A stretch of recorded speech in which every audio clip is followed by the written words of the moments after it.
From growing up and working in the US in an agency to move to Switzerland, work for Bernina, then at HUBER+SUHNER as a marketing manager where we met, and now to senior brand manager. And not to forget, maybe the biggest achievement, becoming a mother between all of that. Welcome, Amy Hüttner-Scharfinski. Thank you, Sven. Appreciate you inviting me here and getting to know me.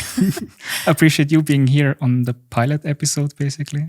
First, I want to dive deeper in your recent career change or becoming a senior brand manager, and that in a traditional Swiss tech company, so to say, HUBER+SUHNER.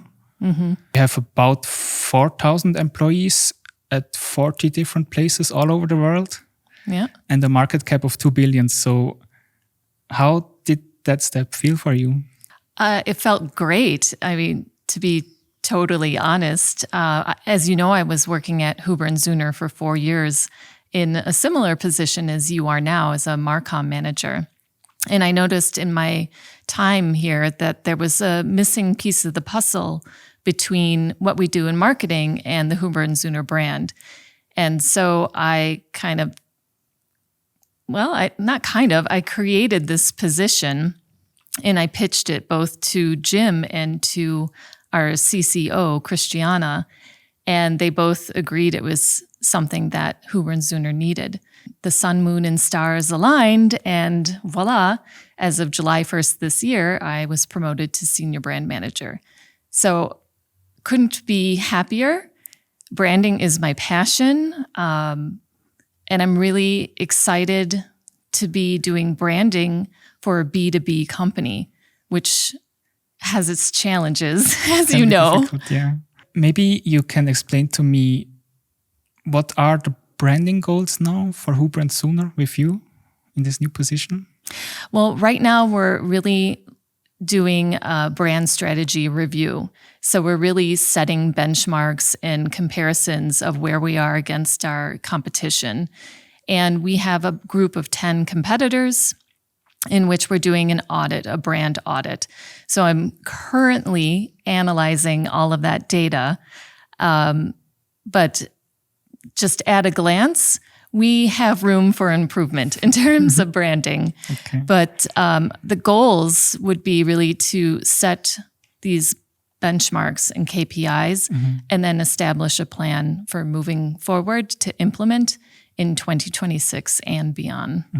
Yeah, about that room for improvement. What did you think, what made HUBER+SUHNER in the past what it is today? Because they must have done some things right.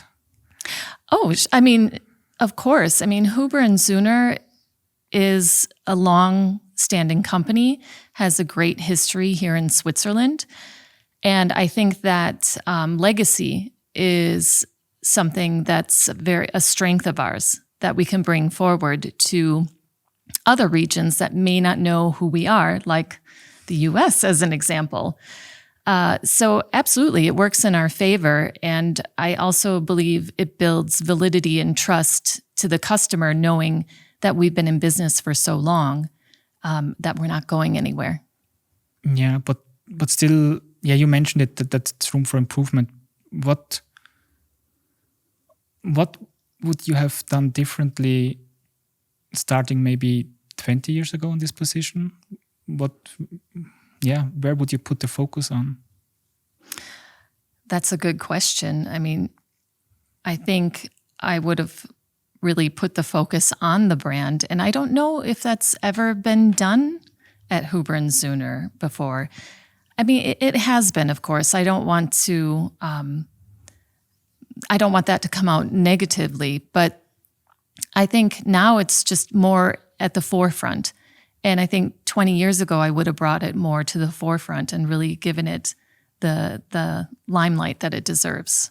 Mm-hmm. Yeah, you basically spoke this new position into existence. So that alone speaks for the lack of the brand or for the branding. Yeah. And also, I mean, 20 years ago, let's think about what branding looked like 20 years ago. Far different sphere, right? There wasn't, or social media was just launching, just coming to surface. And social media really in my opinion, changed the face of branding because it was the first time in history that a company could connect with its customer directly and say who they are and what they're about, what's their purpose and values, versus the customer reading it in an advertisement somewhere. That's true. And about brands, what makes a brand for you? What is a brand? Brand is an emotional connection, in my opinion.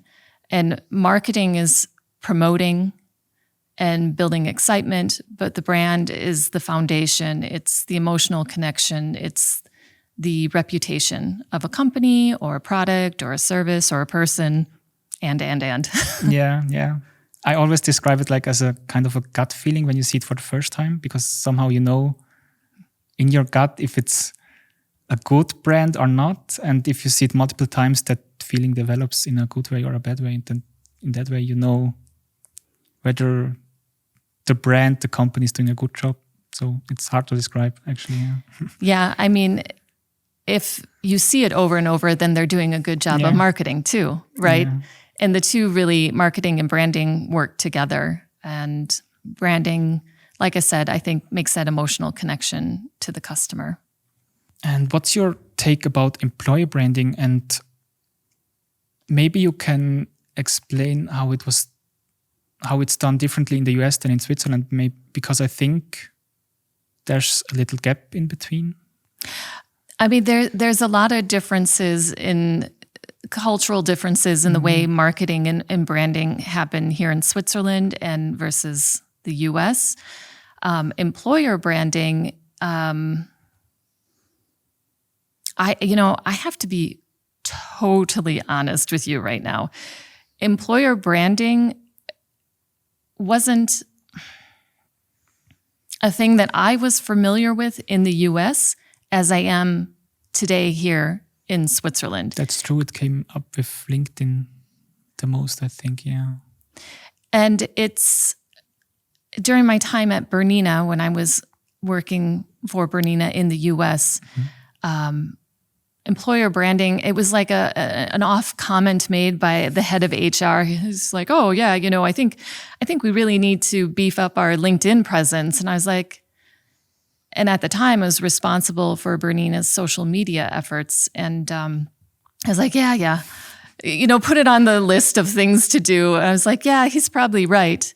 And that's about all the experience I really had with it in the US. But then when I came to Switzerland, so I think you bring up a good point that the growth and use of LinkedIn has really launched this employer branding initiative, which is quite interesting. Yeah, but I still think a lot of companies doing it kind of wrong. They just advertise the jobs they have or they offer, but it's really about what the company has to offer inside of it, not just promote, you get 5 weeks of holidays each year, and that's the basic stuff, but you have to really promote how it feels to work in that company. And that in the best case scenario, that's a very good feeling and you're proud to work there. And that's to put out that feeling, that's employee branding. And I really think it came from the US initially. Basically, everything in marketing came from the US because you're just better at that stuff. Yeah. And then it swaps to Germany, and then it swaps to Switzerland somehow. I don't know if the US is better than Switzerland in marketing, but it is definitely different. That's true, bit more loud and a bit more, just more in general. I think in employer branding, companies that do it well show you what it's like to work at their company in the day-to-day. So as you were saying, it's less about the benefits, like, oh, you get 20 plus days of holidays and pension and blah, blah, blah. But it's the little things like, hey, there's free coffee and fruit or snacks. And we have a cereal bar for those nights that if you're working late. And we have a lounge if you need to be creative and you can't feel that creativity in front of your desk. Or take a nap. Or take a nap. Hey, yeah, everybody's creativity comes different times. Well, in Switzerland, I think, is doing a decent job with employer branding on LinkedIn, because they're showing they have this like amazing building and looks very beautiful, and everybody's wearing ons, and you take pauses for running, and it seems like this really sporty and energetic culture to me. So yeah, perhaps it's hitting home for me, but not everybody. Yeah, but that's true. On does a good job, but the way they started is nice too. I think the founder basically knocked on every door of every sport shop in Switzerland and basically whole Europe by himself, and introduced the companies to the shoe until they sold his shoes for him, and that's how they grew so fast. Really? Extremely traditional. It's like the old door-to-door salesman. Yeah. Going back to tradition, maybe it pays off, literally. I think it still works today, but especially nobody does it anymore. Yeah. Because everyone is going online and all people are like introverts and don't want to do it. And I understand that. Yeah. I'm that myself. But yeah, that it shows that you can stand behind your product, and it's work ethic basically. Yeah. Yeah. But I mean, if you had a product that you believed in so much, I think you would do anything. That's true. I know you. I've worked with you for a little bit. I think you would do what's needed. That's true. I think we also share somewhat the same love for luxurious things and luxury brands. Who told you? A little bit, yes. So what makes them special in your opinion? What are they doing differently? Because people are standing in lines there and they're not even advertising their products, or they're not loud. They're very quiet and subtle, but people still love it and stand hours in line for it. You know, if I knew what they were doing, I would be very, very good at my job. No, I mean, branding, as you know, it doesn't happen overnight. It takes time and longevity. And I think brands that have this kind of cult type following started from the very beginning, where they had a really good product or a service, whatever it is, and word got out, and they just kept nurturing and stewarding their great reputation. Mm-hmm. And then also, I mean, I have to say, on the flip side, there's some luxury brands that I believe they're just all hype and they're overly priced and overly expensive, and that's true. They can get away with these kind of price tags because they have such great branding. And kudos to them. I mean, it's great, but personally, I'm not sold, but maybe I'm not the target market either. Yeah, that's true. You know, I don't drive a Ferrari, I don't have a yacht, or whatever it is that they think their customer needs to have. Yeah, but I think I like the history behind the brands, especially the Italian fashion brands like Fendi or Gucci, Versace, Prada. They all have this uniqueness, and I don't like this loud marketing where you push really hard, although it works online, I think. Well, yeah. But you have to earn that quietness, I think, yeah. So here's a brand, I think, it's not a luxury brand, but here's a brand that really hit the ground running in terms of marketing, like really, really, I don't want to say over-promoted themselves, but super promoted themselves on Instagram. And it's the makeup brand Glossier. Mm-hmm. And they...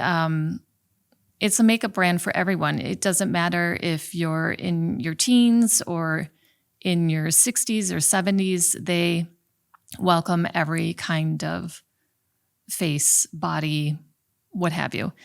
And, but yeah, I remember when the brand launched, they had some really aggressive Instagram ads, and it worked. And I checked it out, and I guess I fell for the hype and I bought some product, and now they've launched actual stores because they first started online. Nice. Then they launched their own brick and mortar store, I think in some mega US cities like Miami, for example. And then they now are selling the product in Sephora's across the US. So for them, it worked. They're not luxury, but they really promoted themselves, but then they really stayed true to who they are as a brand. And it's a makeup brand for everybody. Yeah, that's interesting, yeah. But nice. Have you heard of them?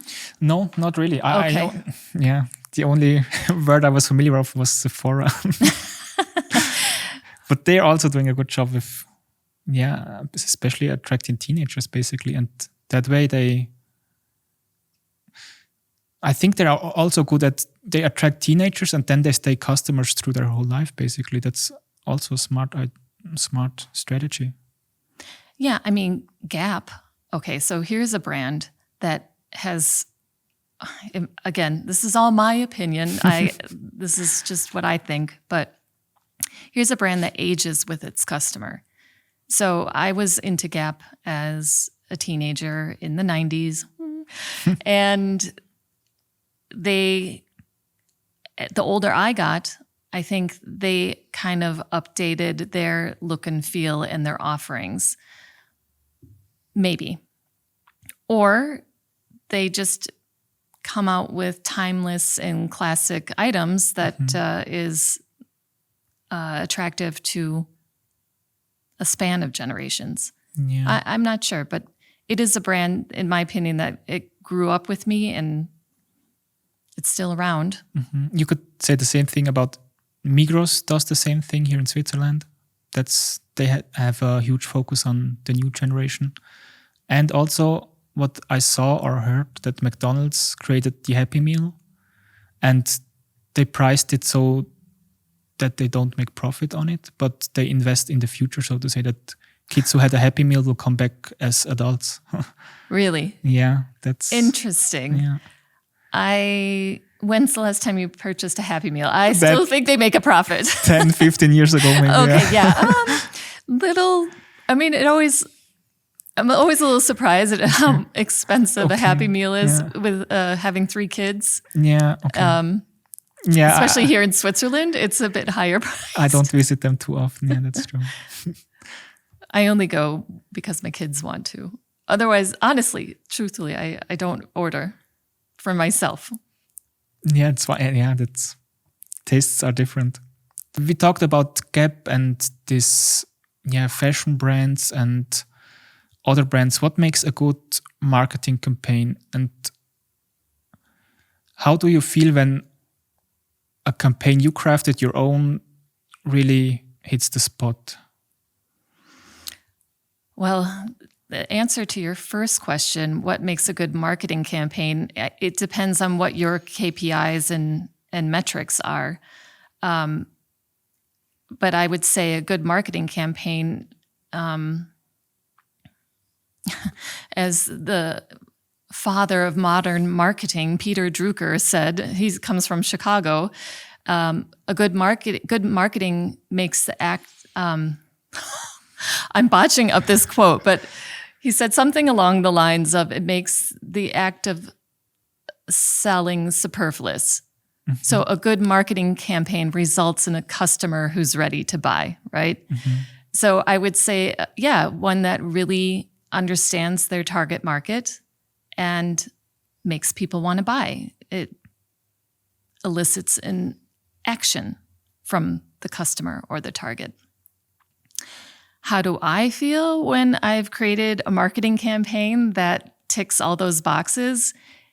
Amazing. It's like, it's a natural high. I mean, I get very proud thinking of some of the campaigns I've done in my past that have moved the needle in terms of sales and business goals, and get very proud of it. Which campaign are you proudest of?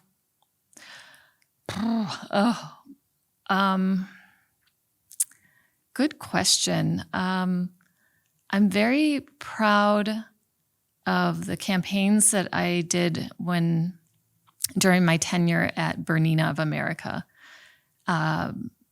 We did some really, really great campaigns that moved the needle. And Bernina is also considered a premium brand in terms of the sewing machine industry. It is the number one brand.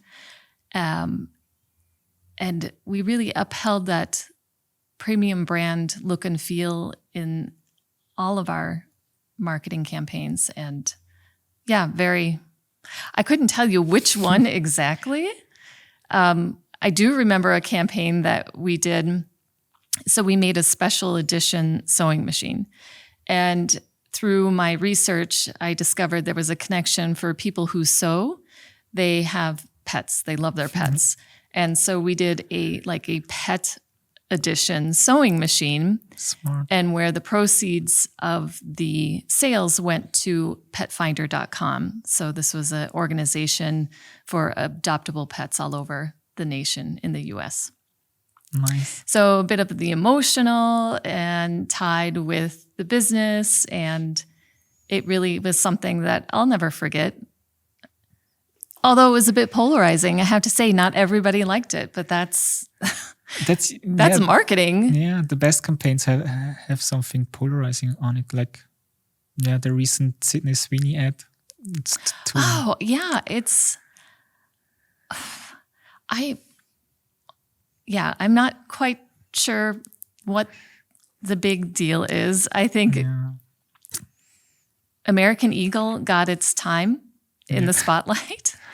And I always feel a little bit bad for Sydney Sweeney. Yeah. I mean, in some of the comments, and at the end of it, she's a person, she's a human, and it's just an ad. It's not. I don't know. But I like to observe. I don't have an opinion on it, but I like to observe how it's unfolding. Yeah. Well, and also, did you hear about the Cracker Barrel rebrand? Yeah, they actually have now their old logo back, right? Yeah. So I read some articles, and they went through $700 million for a rebrand, for a total rebrand. Launched it. They updated their restaurants. They updated the logo, everything. And there was this massive amount of hate on social media over the new logo, the new restaurants, the look and feel. They took away that Southern charm that everyone, I guess, didn't even know they loved, but now they all of a sudden love it.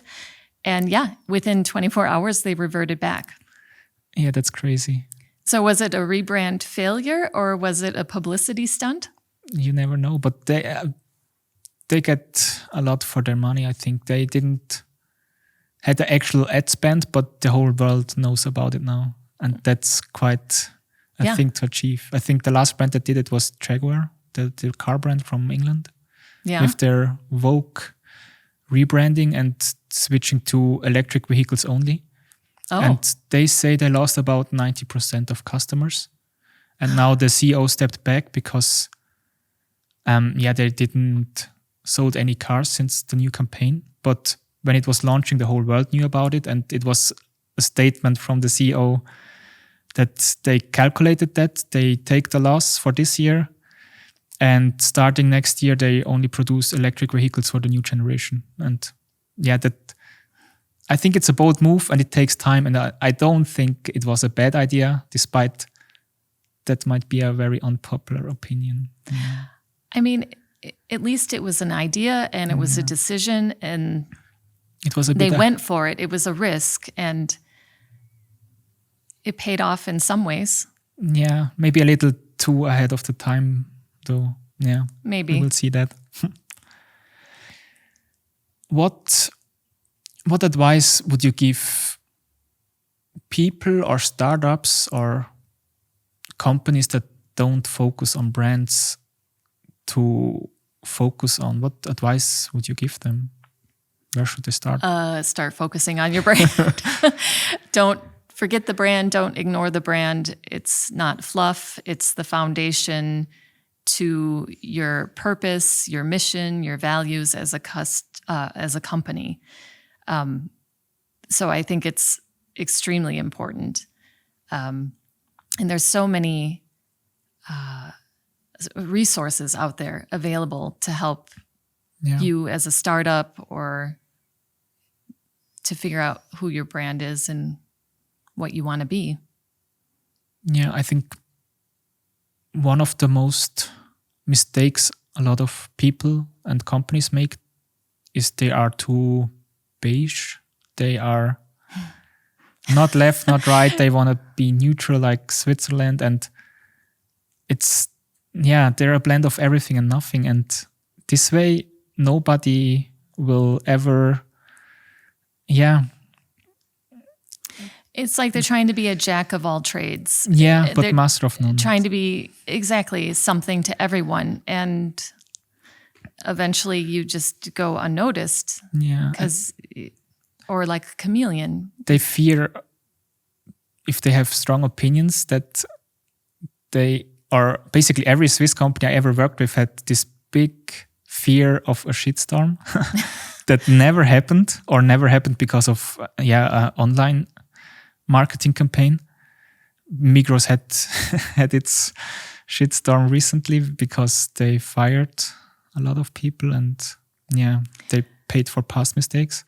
Yeah. But that fear is unreasonable, and I think you have to make bold statements and have your opinion settled, and you have to know yourself in order to build the brand. Otherwise, you just become gray and nothing. Authenticity. Yeah. Yeah. I mean, it doesn't matter which way you swing, but as long as you're authentic to your brand, to the characteristics, to the traits, it speaks volumes and people gravitate toward that. Exactly. It shows confidence, it shows validity, credibility. Even if it's not your thing, you still take notice. Yes, I would say so. Where do you get inspiration about marketing, brands, and branding? Good question. I mean, I get inspiration from various places.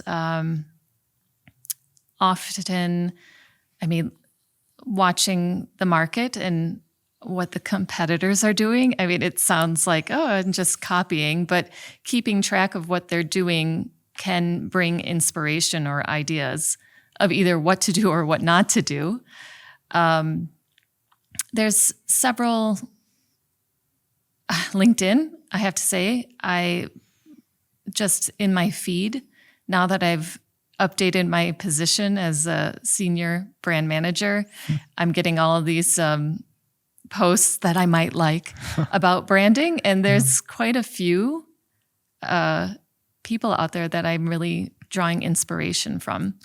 And you're going to ask me who, and I can't remember right now. So that's terrible of me. No, that doesn't or matter, terrible of them. Shame on their branding. No. Yeah, they don't have catchy names. Their problem. So there's some inspiration and also just brands that I like in other industries, watching what they do and how they approach certain things can bring me inspiration. And then sometimes the creativity strikes at the most odd moments for me. Yeah. Like if I'm washing my hair or brushing my teeth, this is like when I have some of my best ideas is in doing like the mundane, habitual tasks. And how do you make sure you don't forget them? I put a little note in my phone, or I like self-hypnotize. Don't forget. Or sometimes I just forget. Yeah, that's just the way life is for me right now. A little bit forgetful these days. Yeah, but same for me. If I don't put it immediately in the notes app, it's gone. Yeah. Yeah. Yeah. Yeah. About the Swiss companies, what do you think most of them overlook when it comes to branding? I don't know if they're overlooking anything. But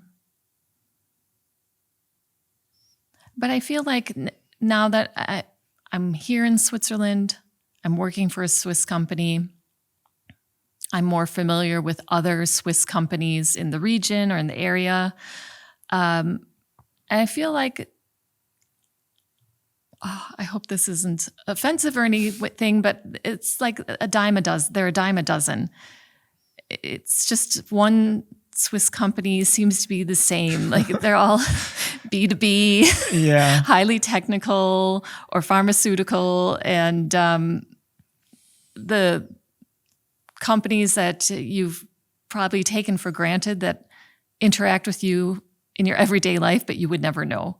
Kind of like Huber and Sooner. So in terms of what they're overlooking, I don't know if I could say for certain what they're overlooking. I think that's a good question. I don't know. Yeah, maybe they Do you? Do you have an idea? No, that's why I asked you.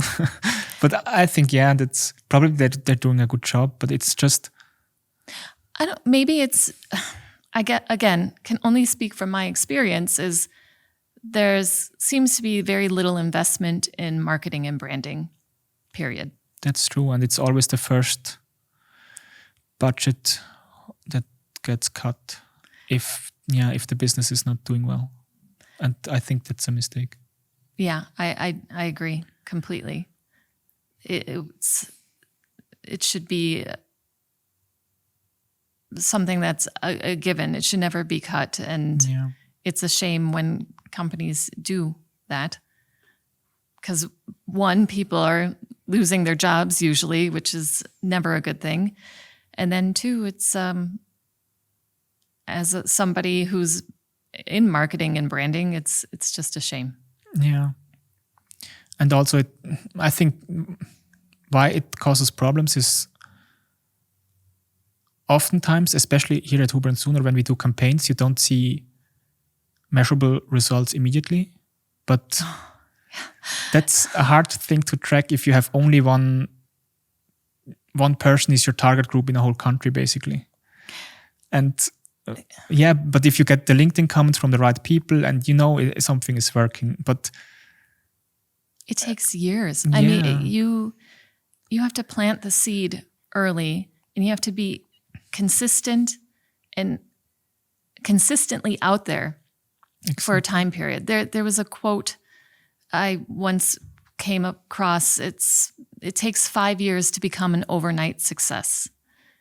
And this was a quote in relation to when you're launching an e-commerce strategy. Yeah. I mean, just because you build it doesn't mean they'll come. And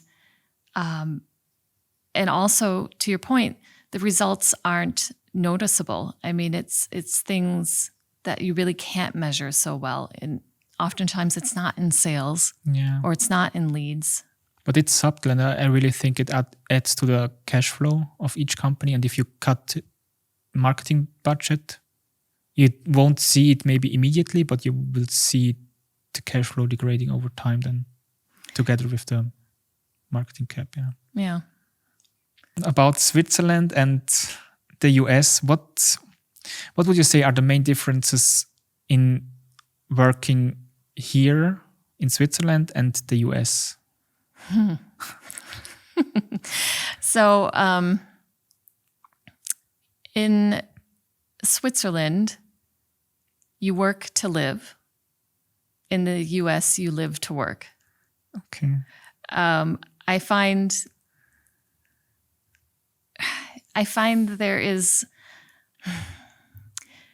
there's much more emphasis on holidays and time off and vacations, even sabbaticals, wellness.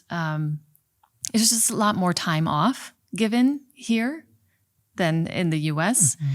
And I think, people really take advantage of it. And when they're out of the office, they are out of the office.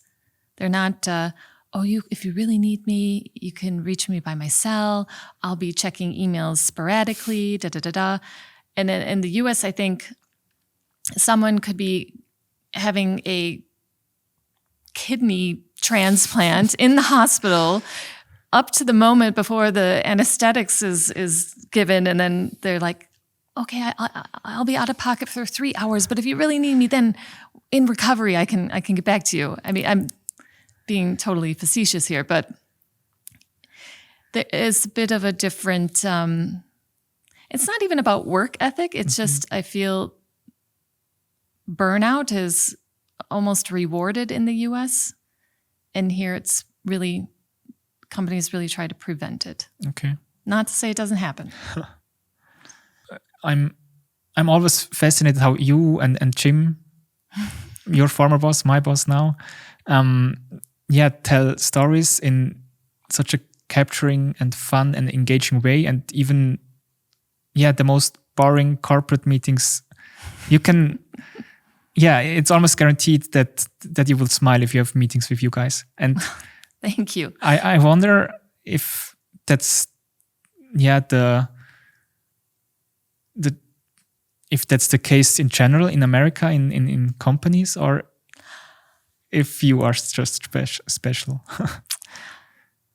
Good question. I mean, so every company that I've worked for in the US, I've always had a group of friends. And for the most part, I've kept in contact with these group of friends over the years. And it's people that you can work hard and play hard. So, sometimes you're with your colleagues more than your family in terms of hours per day. Yeah. And I just want to make sure that I'm surrounded by people that I want to be around for so long. But there's a lot of camaraderie and getting to know people, I guess, more on a personal level. And so, as you know, I switched offices because I switched positions. And I do have to say that in my old office with you and Jim, there's much more conversation about everything and nothing. I mean, you were there. There's oftentimes when you and I and Mikkel and Jim, we talk about kids, we talk about sport. Well, I don't talk about sports, but they talk about sports, the weather, skiing, vacations, whatever it is. I mean, we've sat there and had pretty lengthy conversations when we probably should have been working, but don't tell your boss. And now in my new place, the conversations aren't happening as much. Now, it could be up to me and I could start those conversations. But I feel like compared to the US, there's a line between work and personal life. Yeah. That's what I notice in Switzerland too. In almost all the companies, except for the startups I worked in, there's this very strict way of just talking about work or don't talk at all. It's formal. Yeah.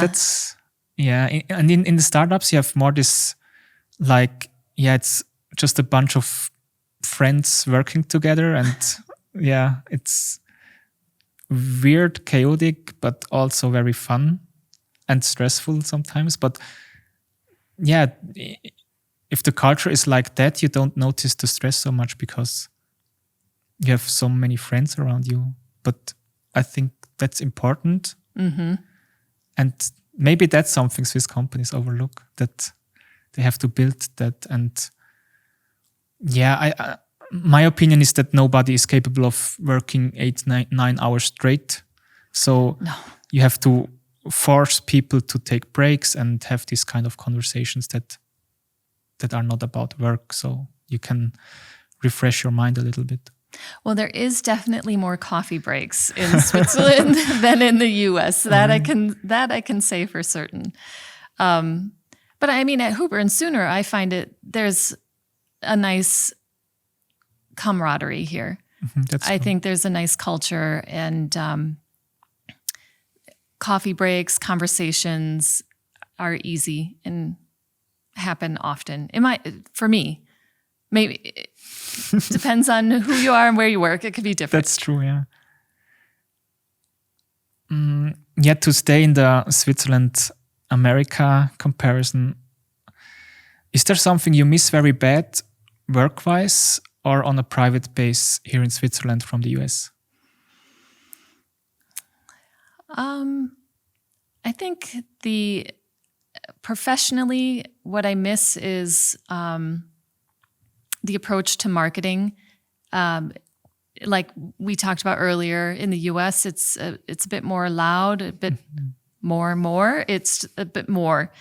And here it feels a little bit reserved and less risky, in my opinion. Yeah, that would be my take too, yeah. And also, what I've noticed here in Switzerland, there's a lot of the mentality at a company that, we can do it in-house. We don't need to hire an outside agency. We don't need an outside expert. When we should just do it in-house because it saves money. And I agree. And if you have the talent, awesome, go for it.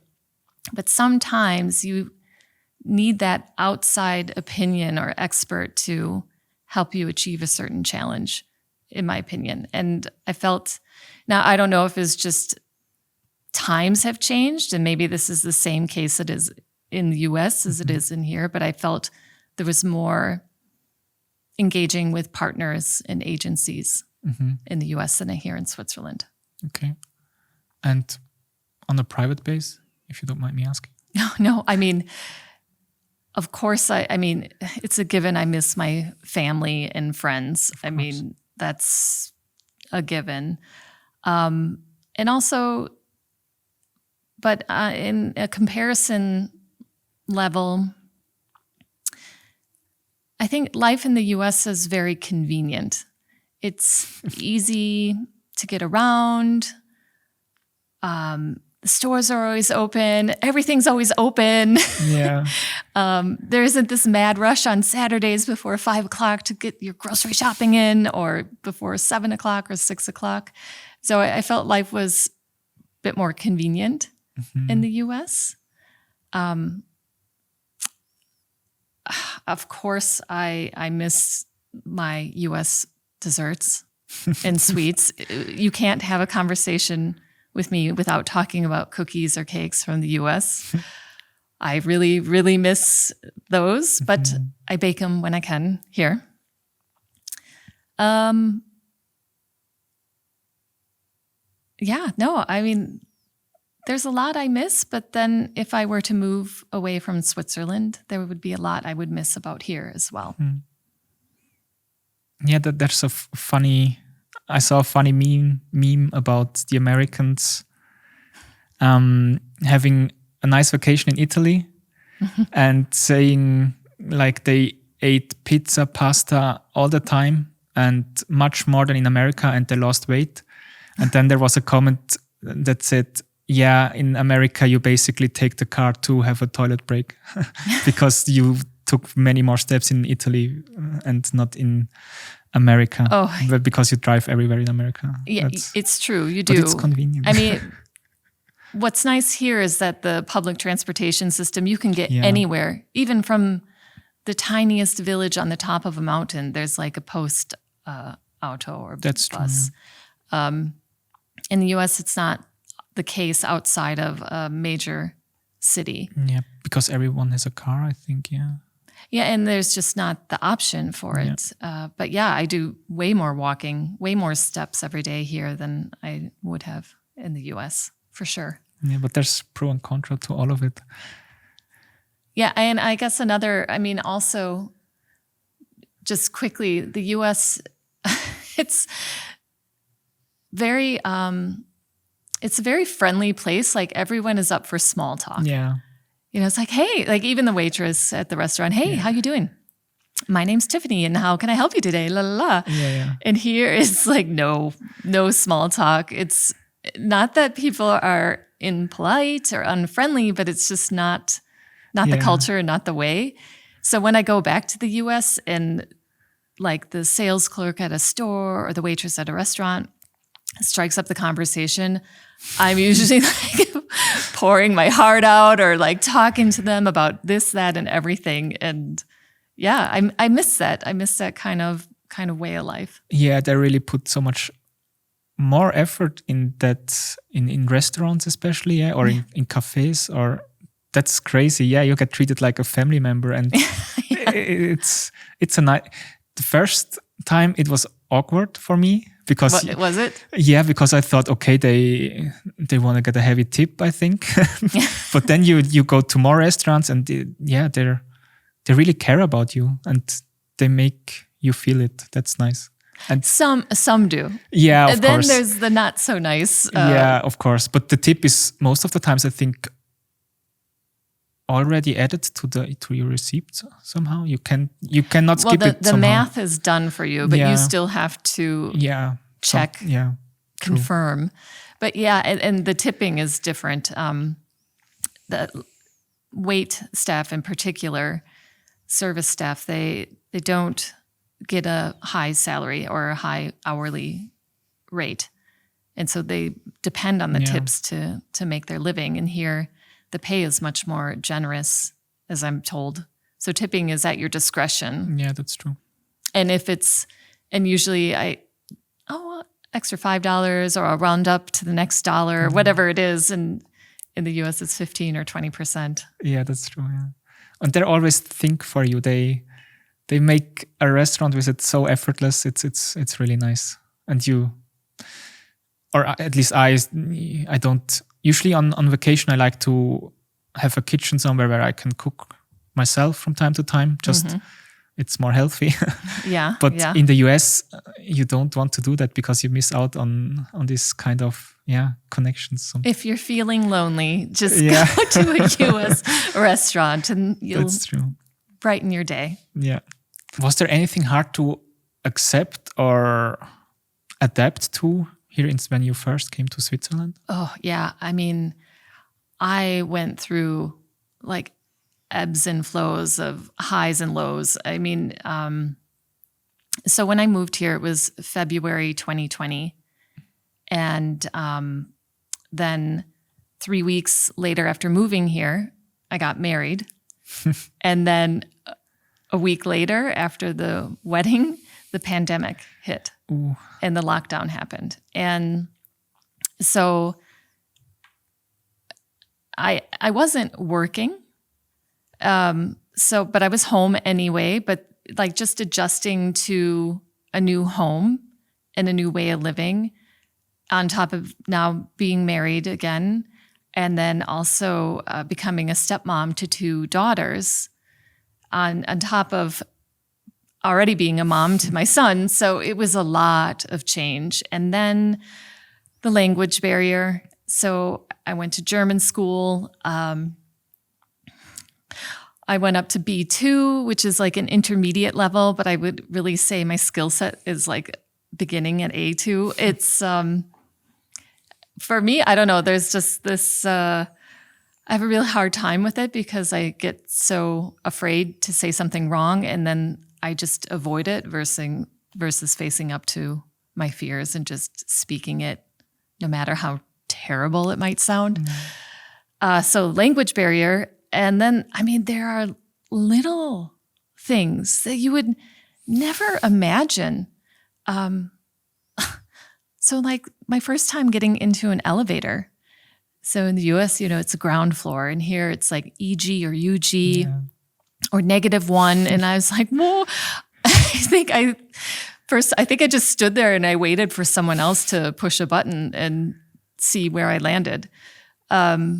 The rules of the road, even though we drive on the right side of the road here, just as we do in the US, rules of the road are different, right before left. Yeah, traffic lights, you crane your neck instead of nicely, conveniently in front of you. You're got to look there. No right on red. And also keyboards, even down to keyboards. True. So when I got my first job in Switzerland, and IT gave me my computer and they gave me the password and it had like special characters. I'm not shitting you. It took me like almost 30 minutes to log in because I couldn't find how and which button to hit to get the right character. And I'm so embarrassed. I didn't say anything. I just like, Yeah, I'm working real hard on my first day. Oh my God, I was just like sweating. It was just little things, all of it an adjustment, and highs and lows. Sometimes I felt like I was top of the world. Yay, I got a job and doing so well, blah, blah, blah. And then days would come where, oh, I missed home. I missed the US. I missed my family. And it would just like hit me super hard. And I would fall down that rabbit hole of depression, I guess. Yeah. You mentioned that COVID hit right after you came here. So how did you build new friendships or new base that you may have now here in Switzerland? Yeah, it was really hard. Thankfully, I still could go to German language school.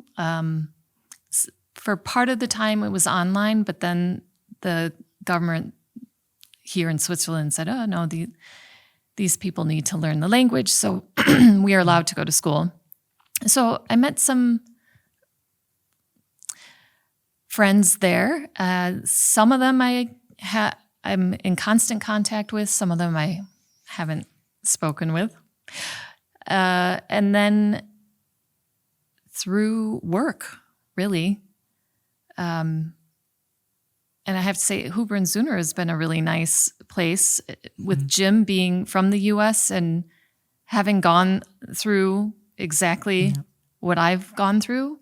That was a huge relief and a good friendship there. Nice. I'm still looking for friends too. But yeah.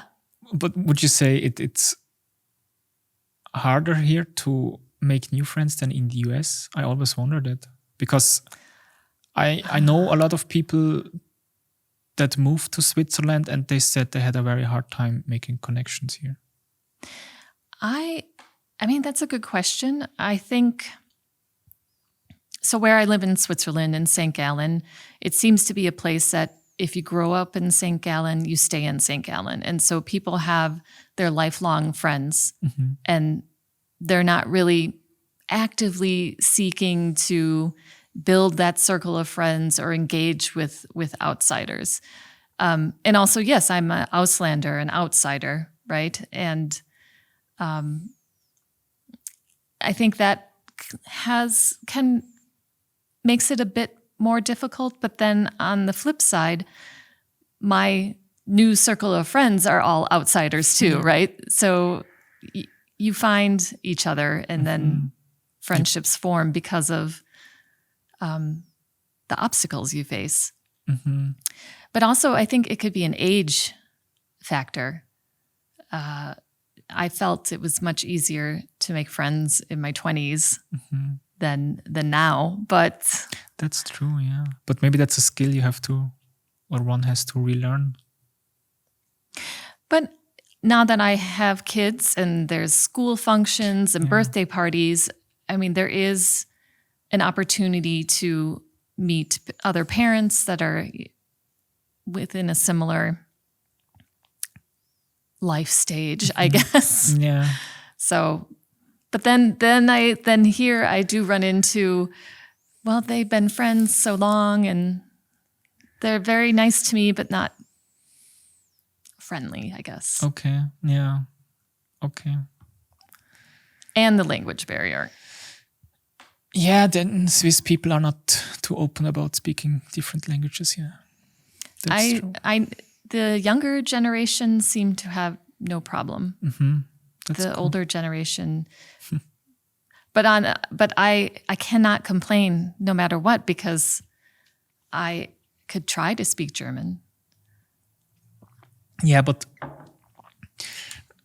yeah, I think Germany especially is a hard language to learn, I think. Yeah. Because you have many different rules that aren't rules in a way. They are more exceptions than rules, I think. Well, yeah. And you get, or at least as a Swiss German that has German relatives, you get heavily judged when you mispronounce something or the grammar isn't in place correctly, you get the judgy views then, yeah. Sure. All right. Well, then I guess I should just give it a whirl and just start speaking, and then people can correct me all they want. Yeah, probably, yeah. Is there something on your to-do list for Switzerland that you weren't able to check yet or you want to do? I mean, there's still parts of the country that I haven't even visited. So I haven't been to Geneva yet. I have been to the French side, but only literally across the border in Neuchâtel. So I want to do some exploring in the French side. Lausanne, Geneva, Nice. Montreux, someday. And then I really get a charge from hiking in the mountains. Like, it really, really fills me up, energizes me. And so I love going to different peaks and going to the stations and seeing the views. So I want to experience as many as I can. Nice. And what for the US? Do you still have things you want to do there that you weren't able to do? Yeah, it's, as you know, a large country. Yeah. I have not been to Yellowstone. I haven't seen the Grand Canyon. So there's many activities that I want to do back there as well. But now I feel like it was easier when I lived in the US and I still didn't do it. So it's a matter of making the time and the effort to do it. Mm-hmm. Yeah, and for you, especially when you go to the US, I probably think you want to visit your family first and friends, and maybe, you really have to stand your ground and make time for yourself and visit those places. Yeah. It's an extra effort, yeah. Yeah, but you're right though. My friends and family come first, and seeing them talk about getting a charge and feeling fulfilled, it's really a wonderful reunion when we're all back together and seeing each other in person. Nice. Always filled with laughter and tears. Yeah, I can imagine that, yeah. I have one last thing I want to say to you, and that's when I first had the introduction meetings here and I was applying for the job, I think you, Sebastian, and was it Björn? And Jim. We were in that room and I had my presentation, and then I think you asked the question, or was it Jim? That if my friends would describe me with 3 adjectives, what would that be? And I remember saying something like workaholic and not proud of that, and good listener. And I was searching for a third one. And then you said and stepped in and said, creative, you have to give you that one. Yeah. And I never really heard that. I always knew people reached out to me for my creativity, but nobody ever told me that you were creative. Yeah, I knew I was creative, but nobody ever said that to me, and people around me thought I was creative, but nobody said it out loud because it was obvious, I thought, or maybe it's that. And here's someone who just met you in an interview comes out like that, and I still, that has that moment. I think about it a lot, and it has done a lot because, obviously, my whole life I was creative and I never saw it really. It was right in front of my eyes, and everything I did was creative, and I find the most joy in creative things. And I had enough proof that I was that, but I needed someone to say it, to really unfold it, I think, and step into it. That's nice. And I appreciate you saying that. And I wanted to let you know that I think about that moment a lot still. Oh, yeah. Thanks for telling me. That's really nice. Yeah. That makes me feel really good too.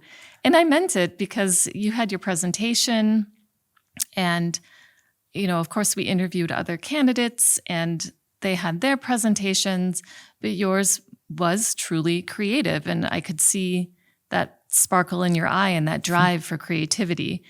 And creativity comes in many forms. I have a friend who's like hyper creative. Yeah. Her name is Gail. She used to work for me at Bernina, and now she owns her own Bernina store. Yes. She can sew anything from clothing to quilts. She writes novels. She can sing. She was on Jeopardy. Like, she's just so hyper creative. It's just, but I don't think I'm hyper creative like that. But I do think I'm creative. Yeah, I have my so, own ways of being creative, just not in the same ways that she does, for example. You have a certain skill for coming up with storytelling and fitting things together that maybe one would think don't fit together. And you can, like the transceiver campaign you did, or the idea you had for the SCT Tech Expo with the zipper. That's, that's thank nice, you. yeah. No, I mean, I hope I'm a storyteller because I'm in branding. Yeah. And I think that's one of the main skill sets needed in branding is to be able to tell a story. But thank you. In an industry like at HUBER+SUHNER, sometimes I feel there isn't always the opportunity to be creative, but there's times when it's called for, and I just like relish it. And doesn't mean it's a good idea, but at least it's creative. So yeah, I'm really excited what you're be able to do with the brand of HUBER+SUHNER, and I think it's definitely in the right hands now. Thank you. I am too. It's like an open canvas, a blank canvas, and the sky's the limit, really. Nice. So thank you so much for being part in the first episode of the podcast, Amy. I am really very honored, Sven. Thank you. And I still don't know what a young guy like you thought interesting from a little old biddy like me, but I appreciate it. No, don't say that. You're very interesting, and Thank you. I enjoyed this conversation very much. Thank you so much. Thanks. If you enjoyed this episode of the podcast, Great Opportunity, then it would mean the world to me if you would like the video, subscribe to this channel, and even sign up for my newsletter with your very best email address. The link for that is down in the description. And I swear I will not annoy you with loud and boring ads. Just pure knowledge and curiosity around marketing and the exciting things in life. Subscribe to the newsletter and discover what I learned. Up-to-date must-see recommendations and practical tools to grow your brand and business. Plus direct solutions to your creative challenges. It would really mean the world to me, and it allows me to improve this podcast even further with more interesting guests. Thank you.